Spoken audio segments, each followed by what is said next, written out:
Mardi 18 avril, la mosquée d'Ankourjan est en fête. Dans un décor digne des Mille et une nuits, les invités commencent à affluer dès 17h. Il s'agit de diplomates, de représentants de l'État, mais aussi de leaders des communautés musulmanes, Kodja, Bora, sunnites et chiites de Madagascar. Tous se sont retrouvés par la suite pour la série de discours qui va marquer la soirée. Donc, Kodja, Bora, Ismaélites, chiites, sunnites, chrétiens, de tous bords, je pense, c'est le même message. Donc, chers amis, on est à Madagascar. Moi, en tant que l'ambassadeur d'un grand pays islamique, j'ai remercié toujours les autorités malgaches, surtout Monsieur le Président de la République, de faciliter cette ambiance, décréter journée fériée, chômée, payée pour les musulmans, la fête, surtout de ce mois béni, Eid al-Fitr, la fête de fin de Ramadan et la fête de Tabaski. Donc, nous remercions également le gouvernement, mais surtout le peuple malgache. Vous savez, nous savons tous qu'il y a des grands pays islamiques. La communauté musulmane n'est pas libre à faire ses rituels pendant le Ramadan. On a vu ce qui s'est passé à Jérusalem. On a chassé les fidèles. Donc, cette ambiance qui existe, cela c'est la volonté du peuple malgache, du gouvernement, et toute la classe des autorités malgaches. Il faut qu'on la remercie.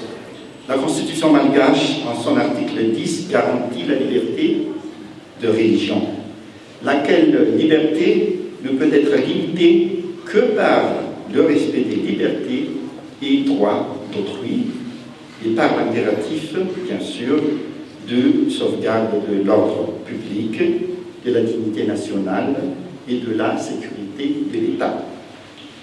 Le respect des cultes est préservé comme la prunelle des yeux à Madagascar et l'État tient à ce que toute personne, fidèle de religions différentes, vive en parfaite harmonie, qu'elle soit musulmane, chrétienne ou autre, et cela en toute fraternité.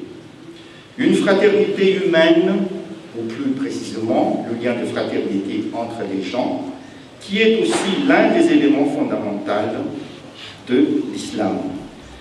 Les deux discours résument l'esprit de l'iftar de la fraternité. À la différence de l'iftar quotidien, celui du 18 avril rassemble non seulement les diverses communautés musulmanes, mais aussi les représentants de Madagascar et d'autres pays.